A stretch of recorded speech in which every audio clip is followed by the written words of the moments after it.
কালুরঘাট বেতারকাণ্ড থেকে কণ্ঠ ধীরে বেশি আসছিল, I major Zia, I declare the independent of Bangladesh on behalf of our great leader Bangabandhu Sheikh Mujibur Rahman.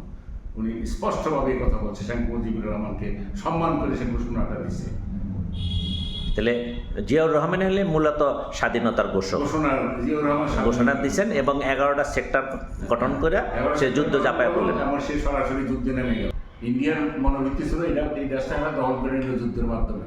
এইটাই ছিল তাদের প্ল্যান, যার জন্য কর্নেল ওসমানীকে তারা আসতে দেয়নি, সামনে দূরে সরে গেছে। আমার বাংলাদেশে এখন রয়্যাল এজেন্ট প্রত্যেক এলাকাতে ছড়া হয়ে আছে এবং বঙ্গবন্ধুকেও এই রয়্যাল ইন্দু নিয়ে হত্যা করেছে। বঙ্গবন্ধু যখন ভারত থেকে এক জায়গায় মিটিংয়ে বলছিল, তখন প্রায় অর্ধকোটি লোক ছিল সেই মিটিংয়ে। বলছিল, সে আবেগপ্রবণ হইয়া বলছিল, যে পর্যন্ত বাঙালি সেই পর্যন্ত বাংলাদেশ। এই এক কথার কারণেই বঙ্গবন্ধুর মৃত্যু, আর কোনো কারণ না। আর জিয়াউর রহমান সে অত্যন্ত দেশপ্রেমিক ছিল, সে ফারাক্কাবাদ ভেঙে ফেলবো তার পরিকল্পনা ছিল। এটা তারা জানতে পারছে, যে কোনোভাবে ভাঙবে।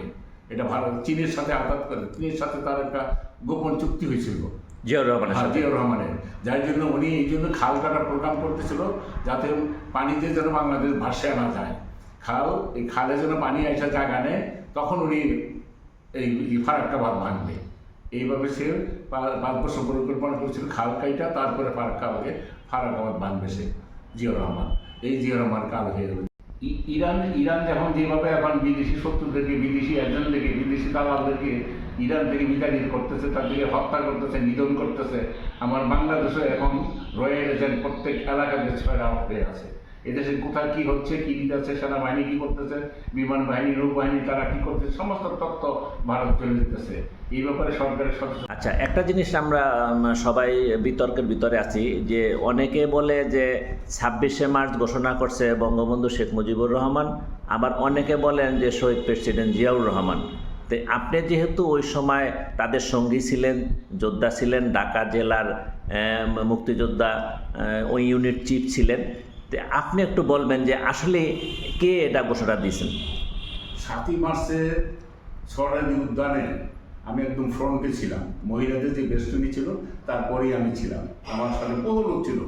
আমার ইটানা, আমি যখন আমার স্কুলের ছেলেদেরকে নিয়ে যাই, তখন ওই ট্যানারি কয়েক হাজার শ্রমিক আমার সাথে গেছিল, সবাইকে নিয়ে আমি সামনে বসা ছিলাম। 7ই মার্চের ভাষণটা যখন হয়, তখন শেখ মুজিবুর রহমান স্বাধীনতার ঘোষণা দেয়নি।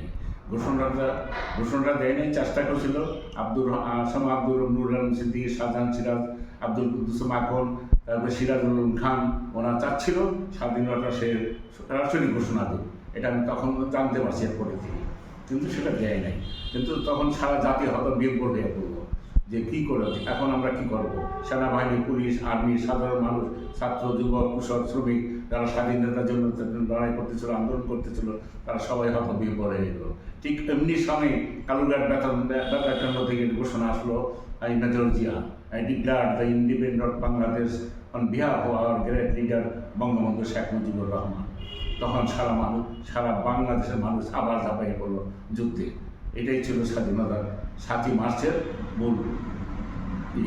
মানে জিয়াউর রহমানই এটা ঘোষণা দিলেন, জিয়াউর রহমানই যেন 26শে মার্চের আগে, যখন 25 মার্চ সে গ্রেপ্তার হয়, এরপরে জিয়াউর রহমান বাধ্য হয়ে সে নেতৃত্ব হাতে তুলে নিয়ে এই স্বাধীনতা ঘোষণা করেন। জিয়াউর রহমান নেতৃত্ব শুরু করে, সেনাবাহিনী তাকে গ্রহণ করলো, সেনাবাহিনী তাকে দায়িত্ব দিয়ে দিয়েছিল, উনি স্বাধীনতা ঘোষণা। 11টা সেক্টর গঠন করে, 11টা সেক্টর ঘটনা। আপনি তো ঢাকা একে ছিলেন। হ্যাঁ, তখন সবাই যার যার সেক্টরে যুদ্ধ করতেছিল। যে 26 মার্চ কী কারণে হয়েছিল এবং 25 মার্চ থেকেই 26 মার্চের উৎপত্তি, এটা একটু দর্শকদের উদ্দেশ্যে বলেন। 26শে মার্চ কেন হয়েছিল? কারণ ছাত্র নেতারা দেশে যে আন্দোলন করছিল, আসাম নুর আলম সিদ্দিকী, শাহজাহান সিরাজ, আব্দুল কুদ্দুস মাখন, আরও অনেকে আমার নাম না জানা, তাদের কথায় আমরা উদ্বুদ্ধ হয়েছিলাম। তখন আমি মেট্রিক পরীক্ষার্থী, আমার বয়স তখন 16। তো তারা যখন বললো যে পাকিস্তান আমাদের দেশের সম্পদ পাকিস্তান নিয়ে যায়, পাকিস্তান ডেভেলপ করে, শিল্প কারখানা করে, মিল ইন্ডাস্ট্রি করে, রাস্তাঘাট করে, সব করে, কিন্তু আমরা অবহেলিত। আমাদের দেশের চাকরিজীবীরা, সেনাবাহিনীদের চাকরি পায় না, সিভিলিয়ানদের চাকরি পায় না, বিভিন্ন ইতিহাস যখন তুলে ধরলো তখন আমরা ছাত্রদের মনে সবাই এই জিনিসটা জাগ্রত হলো যে আসল তো তাই, আমরা তো এই সুযোগ তাদের দিতে পারি না, আন্দোলন করতে হবে। এই আন্দোলন শুরু হয়ে গেল। যখন আন্দোলন তুঙ্গে উঠলো তখন পাকিস্তানিরা দেখলো যে এদের কীভাবে দাবায় রাখা যায়। তখন এই নির্বিচারে তারা গুলি শুরু করলো, ছাত্র, যুবক, কিশোর, শ্রমিক, মেহনতি মানুষ যখন রাস্তায় নামলো, নির্বিচারে গুলি করে হাজার হাজার লোককে রাজপথে রঞ্জিত করলো। কিন্তু আন্দোলন থেমেছিল না, আন্দোলন চলতেই ছিল। রোকেয়া হল, ইডেন কলেজ, বিভিন্ন জায়গার মেয়েদেরকে টেনে হিস্ট্রি নিয়ে শিয়াল কুকুরের মতন তারা ব্যবহার করতে শুরু করলো। তখন আমরা বাংলাদেশের তরুণ যুবকরা, যারা বিবেকবান যুবক, দেশপ্রেমিক যুবক, তারা দেশে বসে থাকতে পারেনি। তখন যুদ্ধের উদ্দেশ্যে দেশ ছেড়ে বিদেশে পাড়ি জমায়। রাত্র তখন 3টা, দাদির সাথে শোয়া ছিলাম, দাদিকে বুঝতে দেয়নি। আলগসের ইয়ে থেকে নাই না, ঘরের কারের উপরে ছিল আম জুড়িতে, বাইরে মই লাগাইয়া কতগুলি আম নিলাম জুড়িতে বেরা, যে যাবো যে সেনাবাহিনী তো পাকিস্তানি বাহিনী তো আমাদের রাস্তাঘাটে ধরবে, যাতে না বুঝতে পারে যে বেড়াইতে যাচ্ছি। এইভাবে এই পথ শুরু করলাম। এবার যুদ্ধ সম্বন্ধে বলেন, যে যুদ্ধে আপনারা 9 মাসে কিভাবে বিজয় অর্জন করলেন? তারা এইভাবে চলতেছে, তখন এই যুদ্ধ চলতেছে। একদিন আমরা শহরে বিভিন্ন সময় রেকি করতে যেতাম, বিভিন্নভাবে টঙ্গিপুরা খালি পায়ে এভাবে যেতাম, যে কোথায় সেনাবাহিনী আছে, কী করতেছে একটু জানার জন্য।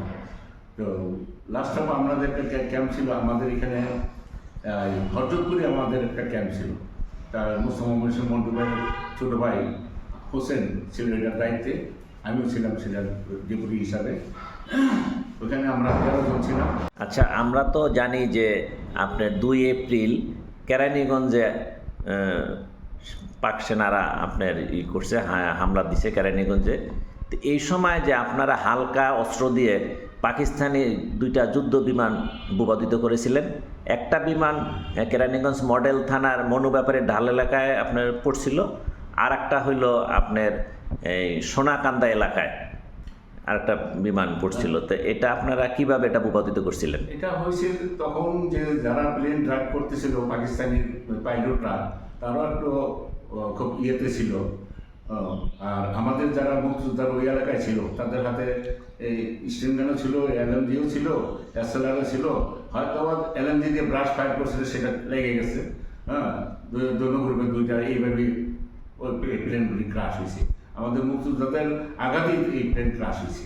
আচ্ছা, ওদিন কর্নেল ওসমানীর কাছে ক্ষমতা অর্পণ না কইরা ওই যে ভারতের সেনাপ্রধান অরোরার রায়ের কাছে আপনার ক্ষমতা অর্পণ করলো, এর কারণটা কি? এটা কি ভারত ইচ্ছা করে এই জিনিসটা করছে, যে তার সেনারা দীর্ঘদিন আপনার বাংলাদেশে থাকার জন্য?